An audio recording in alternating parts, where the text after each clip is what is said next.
प्रधानमंत्री ने किया सेला टनल का उद्घाटन। प्रधानमंत्री नरेंद्र मोदी आज अरुणाचल प्रदेश पहुंचे। ईटानगर में अरुणाचल के मुख्यमंत्री पेमा खांडू ने पीएम मोदी को उपहार देकर उनका स्वागत किया। पीएम मोदी ने यहां सेला टनल का उद्घाटन किया। इसके अलावा उन्होंने पूर्वोत्तर में कई परियोजनाओं का उद्घाटन और आधारशिला रखी। इस कार्यक्रम में भारी संख्या में लोग एकत्रित हुए। अरुणाचल के सीएम पेमा खांडू ने पीएम मोदी का स्वागत करते हुए कहा, अरुणाचल की जनता की तरफ से ईटानगर आने के लिए और यहां विभिन्न परियोजनाओं का उद्घाटन करने और आधारशिला रखने के लिए पीएम मोदी का धन्यवाद करता हूं। सेला टनल दुनिया के सबसे ऊंचाई पर बनी सबसे लंबी सुरंग है। यह डबल लेन वाली यह all weather tunnel Arunachal Pradesh के पश्चिम कामेंग और तवांग जिले को जोड़ेगा। LAC तक पहुंचने वाली यह एकमात्र रास्ता है। सेला टनल का उद्घाटन करने के बाद पीएम मोदी ने वहां मौजूद लोगों को संबोधित किया। उन्होंने अपने संबोधन में कहा, पूरे देश में विकसित राज्य से विकसित भारत का राष्ट्रीय उत्सव तेज गति से जारी है।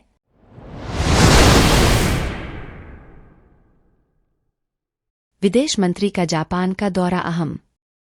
विदेश मंत्री एस जयशंकर के जापान दौरे पर विदेश मंत्रालय ने कहा है कि इस दौरे से दोनों देशों के संबंधों में गुणात्मक सहयोग बढ़ेगा, साथ ही दोनों देशों के बीच रणनीतिक साझेदारी भी बढ़ेगी। जयशंकर 3 दिवसीय दौरे पर जापान में थे।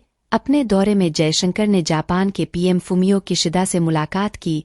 इस मुलाकात में जयशंकर ने किशिदा को दोनों देशों के संबंधों में बढ़ते सहयोग और वैश्विक साझेदारी की जानकारी दी और दोनों देशों के संबंधों को बेहतर बनाने के लिए किशिदा के सुझाव लिए। 7 मार्च को जयशंकर ने 16वें भारत जापान स्ट्रेटेजिक डायलॉग में शिरकत की, जिसमें दोनों देशों के व्यापार, निवेश, आधारभूत और तकनीकी सहयोग, समन्वय, रक्षा और रक्षा सहयोग जैसे मुद्दों पर चर्चा हुई। जयशंकर के जापान दौरे पर semiconductor ecosystem, green technology, defence उपकरण और तकनीक, डिजिटल पेमेंट के साथ ही भारत में जापानी भाषा को बढ़ावा देने जैसे मुद्दे पर भी बात हुई।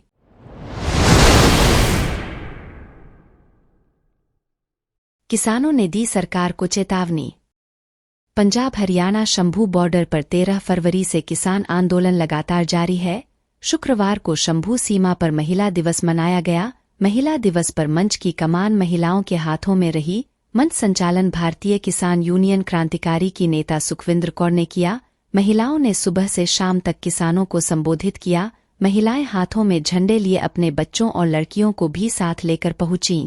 इनमें बुजुर्ग महिलाएं भी शामिल रहीं। महिलाओं ने कहा कि वह केवल चूल्हे पर रोटी बनाना ही नहीं जानती, बल्कि अपनी लड़ाई के लिए लड़ भी सकती हैं। सरकार को चेतावनी दी कि वह किसानों को कमजोर न समझे। किसान कुर्बानी देने से डरते नहीं है। इस मौके पर महिला पहलवान साक्षी मलिक भी पहुंची। साक्षी मलिक ने मंच के माध्यम से कहा कि सरकार ने 3 काले कानून वापस लेने और MSP देने का वादा किया था, लेकिन अभी तक पूरा नहीं किया। उनका भी एक आंदोलन हुआ था, उसमें भी कुछ वादे पूरे किए गए और कुछ नहीं किए। उन्होंने सरकार से कहा कि जो वादे किए हैं वह पूरे होने चाहिए। यह किसानों के हक की लड़ाई है। यह फसल बचाने की लड़ाई है। पंजाब और हरियाणा की महिलाएं हमेशा अन्याय के खिलाफ लड़ती आई हैं।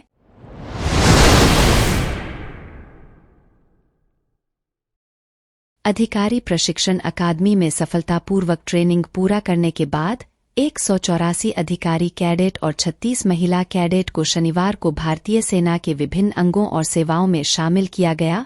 OTA ने कहा कि इसके अतिरिक्त मित्रवत अन्य देशों के 3 अधिकारी कैडेट और 6 महिला कैडेटों ने भी सफलतापूर्वक अपना प्रशिक्षण पूरा किया। इससे सौहार्द के बंधन को बढ़ावा मिला और अंतर्राष्ट्रीय सीमाओं के पार सहयोग को बढ़ावा दिया गया। चेन्नई में OTA स्थित परमेश्वरन ड्रिल स्क्वायर पर आयोजित परेड की समीक्षा करते हुए air chief marshal VR Chaudhary ने कहा कि नई तकनीक और मौलिक रूप से नए सिद्धांतों के उभरने के साथ युद्ध एक बुनियादी बदलाव के दौर से गुजर रहा है। उन्होंने कहा, भारत की सुरक्षा के मोर्चे पर बहुआयामी खतरे और चुनौतियां शामिल हैं। इसके लिए हमें बहुडोमेन क्षमताओं का निर्माण करने और एक साथ और कम समय सीमा में इसे निष्पादित करने की आवश्यकता होगी। उन्होंने युवा अधिकारियों से तकनीकी बदलाव के साथ खुद को ढालने का आह्वान किया। उन्होंने कहा कि ये अधिकारी उस समय इस महान पेशे में शामिल हो रहे हैं जब देश तकनीकी बदलाव की दहलीज पर है। उन्होंने कहा, हमारे सशस्त्र बलों ने अगली पीढ़ी की युद्ध लड़ने वाली मशीनों को खरीदने के लिए भारी निवेश किया है।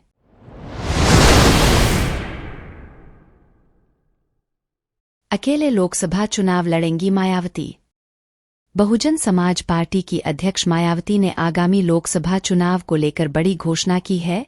उन्होंने ऐलान किया है कि बहुजन समाज पार्टी अकेले लोकसभा चुनाव लड़ेगी। उन्होंने किसी तीसरे मोर्चे और किसी के साथ गठबंधन करने के अटकलों पर भी विराम लगा दिया है। दरअसल इंडिया गठबंधन से करीबी बढ़ने की चर्चाएं चल रही थीं। बहुजन समाज पार्टी की अध्यक्ष मायावती ने शनिवार को सोशल मीडिया एक्स पर पोस्ट कर बड़ा ऐलान किया है। पोस्ट में उन्होंने अकेले ही लोकसभा चुनाव लड़ने का ऐलान किया है। मायावती ने लिखा कि बीएसपी देश में लोकसभा का आम चुनाव अकेले अपने बलबूते पर पूरी तैयारी व दमदारी के साथ लड़ रही है। ऐसे में चुनावी गठबंधन या तीसरा मोर्चा आदि बनाने की अफवाह फैलाना यह घोर फेक व गलत न्यूज़। मीडिया ऐसी शरारतपूर्ण खबरें देकर अपनी विश्वसनीयता न खोए। लोग भी सावधान रहें। खासकर यूपी में बीएसपी की काफी मजबूती के साथ अकेले चुनाव लड़ने के कारण विरोधी लोग काफी बेचैन लगते हैं।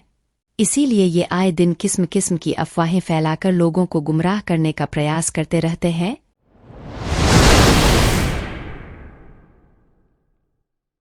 खनन मामले में ईडी की छापेमारी। प्रवर्तन निदेशालय ने तमिलनाडु में कथित अवैध रेत खनन की जांच से जुड़ी धन शोधन जांच के सिलसिले में शनिवार को राज्य में छापे मारे।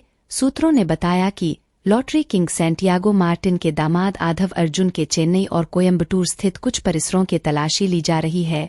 अधिकारियों ने बताया कि कथित अवैध रेत खनन मामले में करीब 10 परिसरों की तलाशी ली जा रही है और धनशोधन रोकथाम अधिनियम के प्रावधानों के तहत ईडी इसकी जांच कर रहा है। ईडी ने मार्टिन के खिलाफ एक अन्य मनी लॉन्ड्रिंग मामले की जांच की है, जो सिख किम सरकार की लॉटरी की बिक्री से संबंधित कथित अपराधों के लिए उनके और अन्य के खिलाफ सीबीआई के मामले से उपजा है। लॉटरी किंग के नाम से मशहूर मार्टिन और उनकी company future gaming solutions India private limited के बारे में कहा जाता है कि वे सिक्किम लॉटरी के मास्टर डिस्ट्रीब्यूटर थे।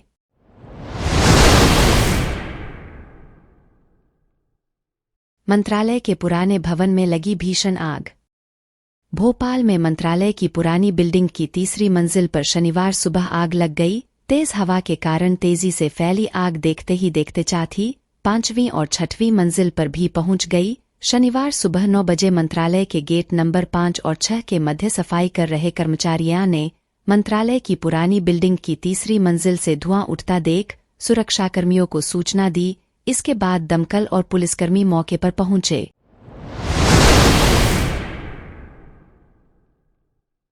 सेना के जूनियर कमीशन अधिकारी का किया रेस्क्यू। मणिपुर के थौबल जिले में सुरक्षा बलों ने भारतीय सेना के जूनियर कमीशन अधिकारी को बचा लिया है। जेसीओ का कुछ असामाजिक तत्वों ने शुक्रवार की सुबह उनके घर से अपहरण कर लिया था। अधिकारियों ने यह जानकारी दी।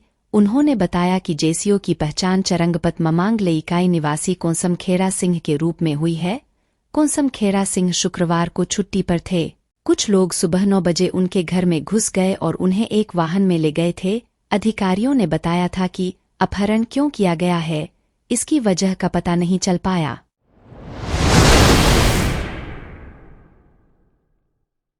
शाहजहां शेख कई अन्य अपराधों में शामिल। पश्चिम बंगाल के उत्तर 24 परगना में स्थित संदेशखाली गांव इन दिनों विवादों के घेरे में है। दरअसल गांव की कुछ महिलाओं ने तृणमूल कांग्रेस के निलंबित नेता शाहजहां शेख द्वारा उनकी जमीन पर कब्जा करने के साथ साथ टीएमसी नेता पर यौन शोषण का भी आरोप लगाया है। हालांकि शाहजहां शेख को गिरफ्तार कर लिया गया है। इस मामले में भाजपा सांसद दिलीप घोष ने दावा कि आरोपी शाहजहां शेख कई अपराधों में शामिल है। मीडिया से बात करते हुए दिलीप घोष ने कहा, शाहजहां शेख बहुत सारे अपराधों में शामिल है, पूछताछ की जा रही है। उसका नेटवर्क अभी भी सक्रिय है। वे स्थानीय लोगों को डरा रहे हैं। जैसे जैसे पूछताछ आगे बढ़ेगी, बहुत सारे मामलों का खुलासा होगा। दबाव में आने पर वह कई बातों का खुलासा करेगा।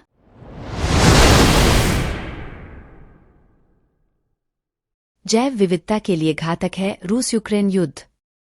रूस यूक्रेन युद्ध Bharat, America, Brazil, France, Spain जैसे देशों में भी जैव विविधता को भारी नुकसान पहुंचा सकता है।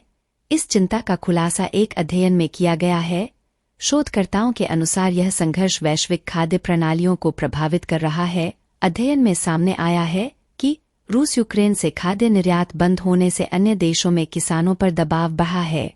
खाद्य कमी के कारण अन्य देशों में किसानों को बढ़ती मांग को पूरा करने के लिए अपने कृषि क्षेत्र में विस्तार करना पड़ रहा है और यह प्रक्रिया जंगलों व प्राकृतिक आवासों के विनाश की वजह बन रही है। पर्यावरण अवनमन के कारण जैव विविधता कम हो गई है। जैव विविधता के कारण ही उच्च तापमान, ठंड, सूखा, रोगों और कीटों और परजीवियों के प्रति सहनशीलता बढ़ाकर बदलते पर्यावरण के अनुकूल विकसित करने की क्षमता को बढ़ाने में मदद मिलती है। लेकिन जंगलों और पेड़ों को नष्ट करने से इस पर बेहद प्रतिकूल असर पड़ेगा।